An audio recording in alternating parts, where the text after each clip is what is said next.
Have you ever seen the sun over the Rocky Mountains shining, or touched the sands of a southern Florida beach?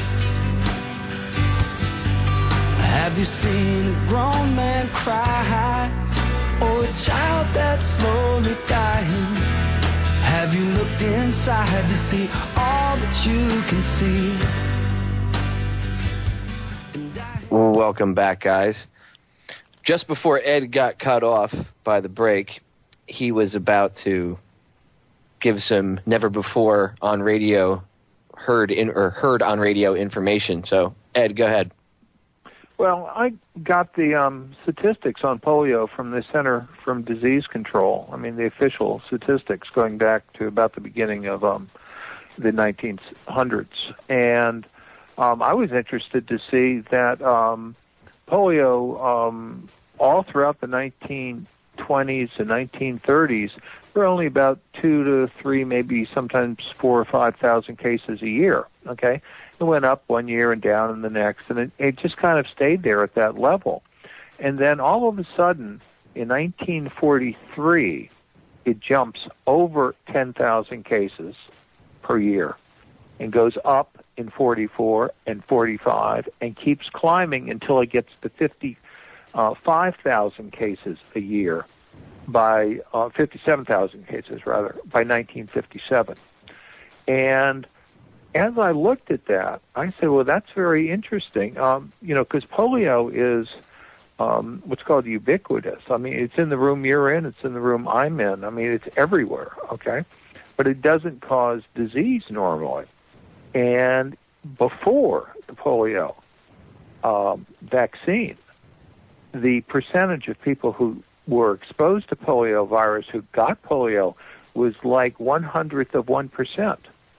I mean, 99.99% of the people who encountered it did not get the disease. So why, all of a sudden, is this eruption in the outbreak of polio start in 1943 and keep growing into 1957? What did they do in 1942 that was different in medicine? They introduced antibiotics. So the question here, and I'm going to leave it as a question, and we're going to go back to talking about the other stuff, is did the introduction of antibiotics trigger the polio epidemic? Because if it did, then they were faced with, we either have to basically sell this vaccine as the solution, or we have to withdraw all the antibiotics. Can you see what sort of a business decision that is? Oh, they would lose millions of dollars. They don't want to do that. With a B. Well, yeah, billions. Billions. And that was in 1960 standards when the money was worth more than it is now. So America has never seen a hysteria, even the 9/11 stuff. They've never seen a hysteria like they saw in the 50s over polio, okay? And it was because the media was fully behind this whole thing of introducing the polio vaccine. And in fact, there were about 6 pharmas making the polio vaccine, and I'm talking 1955 now. And they do these big tests, and of course Salk's vaccine is the one they're talking about. And they announced the results of these up at the University of Michigan. And this is officially known as the Francis trials. And they make this announcement on like April 15th or so, 1955. And then they turn around and they hand the vaccines that they have just told the public that they're safe and effective, all throughout the media. Okay, the entire country has been told, roll up your sleeves, get ready for the Salk vaccine. They turn around and they hand the vaccines to a woman by the name of Bernice Eddy, MD, PhD, at the National Institutes of Health, whose job it is to safety test the vaccines. Okay, so she takes the vaccines and she shoots them into her monkeys, and she gets back dead and crippled monkeys. And she said, time out, there's a problem with the vaccines. Okay, and as I'm looking at it, it's not with all the manufacturers. It's really with this one manufacturer over here called Qatar, okay? And I don't know what the problem is yet, but I do know there's a problem, and if you release this vaccine, you're going to kill and cripple children, okay?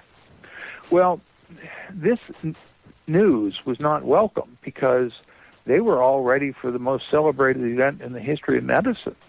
And Bernice Eddy's blowing the whistle on this, and they're trying to get Qatar to withdraw its batch. Well, the major stockholder in Qatar Laboratories is Dr. Alton Ochsner in New Orleans. And when he finds out that some bureaucrat in Washington is throwing red tape in his face at the last minute to slow down the release of the polio vaccine, he flips out. I mean, his point of view is, every day we wait, another 125 children get polio. How long are we going to wait? Okay? And he was so convinced that this thing was safe and effective and everything else. He was chief of surgery at Tulane Medical School at the time. And again, Mary Sherman and my father, Dr. Haslam, were both on the faculty of Tulane Medical School.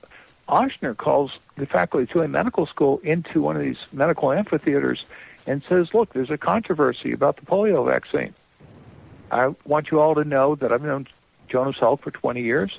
This thing is safe, it's effective, and I would never ask you to do anything I was not willing to do myself. So here are my 2 grandchildren. And he injects his 2 grandchildren, a little boy and a little girl, with the polio vaccine. And the problem was this woman in Washington, Bernice Eddy, was correct. There was a problem with it. And in 48 hours, Dr. Ochsner's grandson was dead, and his granddaughter had polio. My God. What was his reaction?